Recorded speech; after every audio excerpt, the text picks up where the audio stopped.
मित्रों नमस्कार। मैं धर्मराज आप सभी का स्वागत करता हूं मेरे चैनल ग्रह नक्षत्र पर।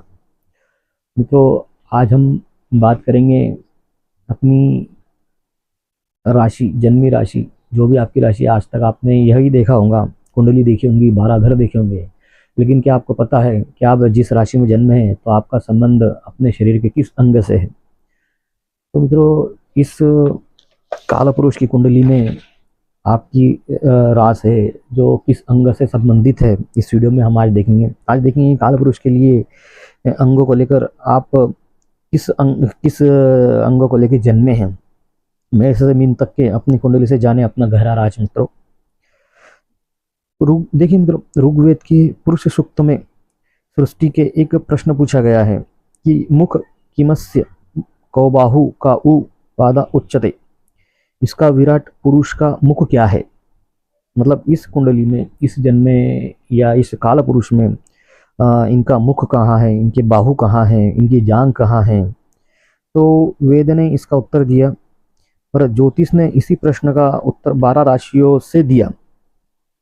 और उस उत्तर में हमारे जीवन का सबसे बड़ा रहस्य रखा है। मित्रों देखिए, आपका लग्न केवल कुंडली का पहला घर नहीं है, वो बताता है कि सृष्टि ने आपको अपनी शरीर का कौन सा अंग बना के भेजा है, और जो अंग आप है, और जो अंग आपका है उसी का काम आपका जीवन धर्म है। मित्रों मित्रों, आज एक बेहद अद्भुत चर्चा को लेकर मैं आप सबके सामने सन्मुख उपस्थित हुआ हूँ। शास्त्र कहता है कि समय निराकार नहीं है और समय का भी एक शरीर है, और उस शरीर का नाम है काल पुरुष। आपने काल पुरुष के बारे में सुना ही होगा, अगर नहीं सुना है तो इसे समझिए। मित्रों, आचार्य वराह मिहिर ने बृहद जातक के पहले ही अध्याय में इन अंगों को कालांग कहा है। यानी काल के अंग में मेष इस देह का सिर है। मेष राशि जिनकी भी है तो वो फर्स्ट में आती है। देखिए, मेष 12 राशियों में सबसे फर्स्ट में मेष ही आती है, और हमारे शरीर में जो भी है ऊपर पहले में अपना सिर आता है ना मित्रों। तो सिर है, और चरणों में मेन है। मतलब नीचे जो अपने चरण है, जो पैर है, वहाँ मीन है। मतलब 1 से 12 तक, मेष से लेके मीन तक, मतलब सर से लेके पांव तक। इस बीच की जो 10 राशियां हैं, ऊपर से नीचे क्रम में अंग बनती है। यह कोई कवि की कल्पना नहीं है मित्रों, ज्योतिष के व्यवहार का आधार सूत्र है। रोग विचार से लेकर अंग लक्षण तक सब इसी के नक्शे पर चलते हैं। और सबसे सुंदर बात यह है कि जन्म के समय पूर्व क्षिति में जो राशि उदय हो रही थी, वही आपका लग्न है। यानी विराट देह का जो अंग आपके जन्म के क्षण उदित हो रहा था, वही अंग बन करके आप आए हो। पर यही रुकिए, क्योंकि देह पूरी बात नहीं है मित्रों। शरीर तो जड़ है, उसमें चेतना कौन है? आचार्य वराहमिहिर ने इसका उत्तर अगले ही अध्याय में देते हुए कहा है। कालात्म दिन चक्र। देखिए, सूर्य इस काल पुरुष की आत्मा है, चंद्रमा मन है, मंगल बल और साहस है, बुध वाणी गुरु ज्ञान और सुख है, शुक्र काम है, और शनि जो है वो दुख है। यानी 12 राशियां काल पुरुष की देह की है, ग्रह उसकी चेतना। अब इन दोनों को मिलाए और कुंडली पढ़ने का एक नया द्वार खोलिए। अगर आपका लग्न बताता है मित्रों, आपका लग्न बताता है कि आपका विराट पुरुष का कौन सा अंग है, और लग्न स्वामी जहाँ बैठा है वह बताता है कि उस अंग की चेतना किस दिशा में लगी है। प्रिय दर्शकों, मैं पुनः दोहरा रहा हूँ कि ये केवल एक कोई कथा नहीं है जो मैं पढ़ के आपको बता रहा हूँ। मित्रों इसे ध्यान से सुनिए और समझिए। आपके ये बहुत काम की चीज़ है। आप खुद अपनी कुंडली से अपने आप को समझ सकते हो मित्रों। आप बस सुन करके इसको हटा दीजिए, ऐसा मत करिए। इस विषय को समझने का प्रयत्न करिए। अगर आपकी ज्योतिष में तनिक भी रुचि है तो इसको समझिए। अगर इसे आप औरों पर नहीं समझना चाहते तो खुद के लिए समझिए, आपको बहुत कुछ पता चलेगा अपने बारे में। मित्रों तो फिर शुरू करते हैं हम। देखिए, मेष लग्न वाले सिर है, और उसके स्वामी मंगल मान लीजिए। यदि कुंडली के 10वें भाव में बैठे हो तो उस सिर का पूरा बल कर्म क्षेत्र में लग जाता है मित्रों। अंग वहीं पर, हर जातक की दिशा अलग अलग। अब एक एक अंग सुनिए और साथ में उसका धर्म समझिए। जैसे मेष, मेष सिर है। सिर शरीर में सबसे ऊपर और सबसे आगे भी होता है मित्रों। जन्म के समय भी बालक का सिर ही पहले आता है और राशियों में भी मेष पहले आता है। तो मेष लग्न वालों का जीवन धर्म क्या है? आरंभ करना, दिशा देना, वह जोखिम उठाना, जो भी बाकी पीछे चली आ रही राशि है उनकी जिम्मेदारी उठाना। उसका मतलब समझते हैं आप? काला पुरुष के सिर के रूप में आप आए हो और इस पूरी सृष्टि में आपको कुछ नया नहीं पाना है। इसको बहुत गहराई से समझिए क्योंकि सारा खेल इसी में छुपा है मित्रों। आज का विषय सुनिए पूरा, आपको समझ में आ जाएगा कि आपको क्या सिखाना है। देखिए, वृषभ मुख है और मुख से दो ही काम होते हैं, बोलना और शोषण लेना, मतलब खाना। इसलिए वृष लग्न का धर्म है वाणी को मीठा रखना, परिवार का पोषण जुटाना। काल पुरुष की कुंडली में वृषभ दूसरी राशि है और दूसरा भाव भी है, तो धन वाणी कुटुंब का है।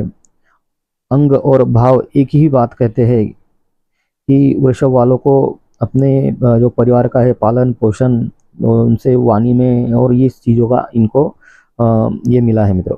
अब देखते हैं मिथुन। मिथुन जो है कंधे और बाहु का है, दो हाथ जो लेते भी है और देते भी है। इसलिए मिथुन लग्न का धर्म है जोड़ना, दो पक्षों के बीच पुल बनना, कौशल से काम करना, संदेश पहुंचाना।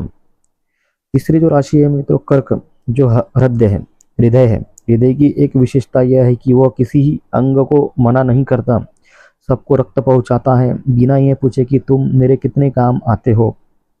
ध्यान से सुनिएगा, यही कर्क लग्न का धर्म है पालना, सींचना, अपनों को बिना शर्त संभालना।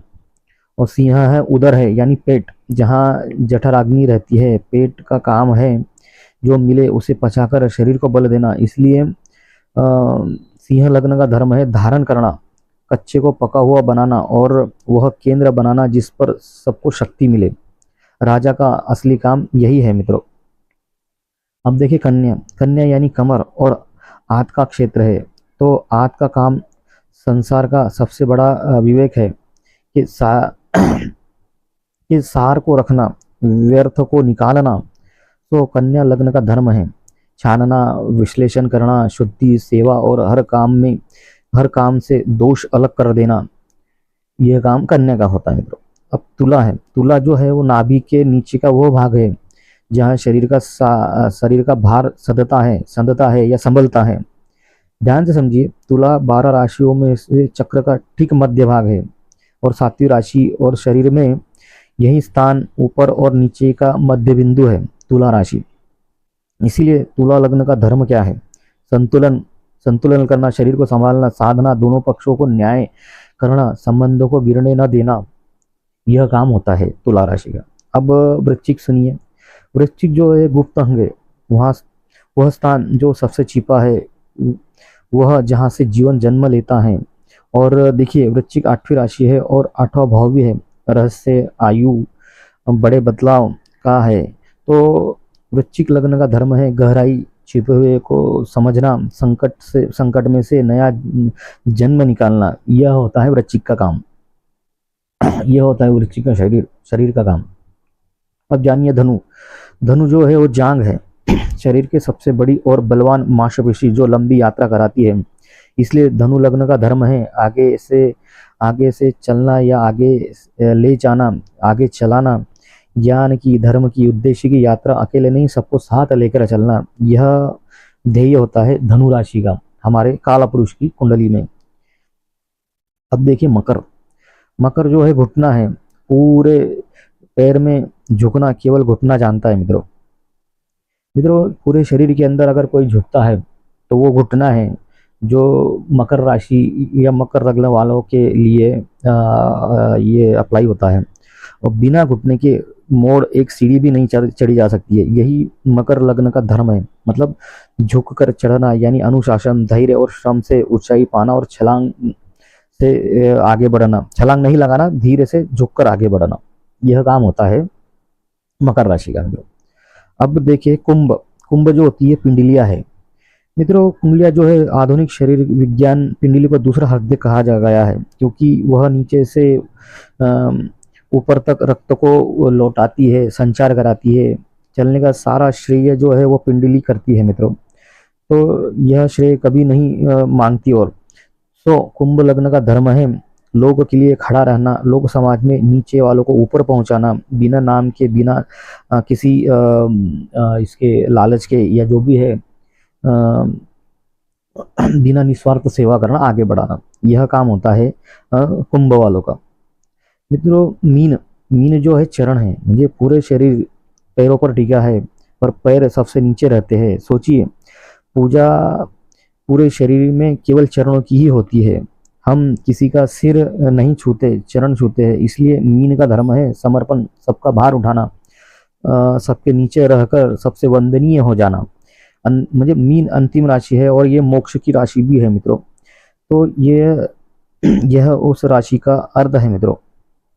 मित्रों, ये जो 12 राशि है, इसमें से लग्न और काल पुरुष की कुंडली अनुसार आप जिस राशि या जिस लग्न में जन्मे हैं, तो ये जो 12 राशियों का उद्देश्य, ध्येय है, ये जो कर्म है, तो यह इस काल पुरुष की कुंडली में से ये बताया गया आपको। आज का जो विषय था, अगर आपको ये विषय समझ नहीं आया तो आप मुझसे कमेंट कर जरूर पूछ सकते हैं मित्रों।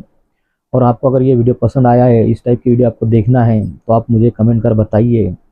मैं आपको ज़रूर उस टाइप की वीडियो या उस टाइप की आपको जानकारी दूंगा मित्रों। मित्रों, अगर आपको मेरा ये वीडियो पसंद आया तो मेरे इस वीडियो को लाइक कीजिए, सब्सक्राइब कीजिए, शेयर कीजिए, और कमेंट में जय श्री राम अवश्य लिखिए मित्रों। जय श्री राम।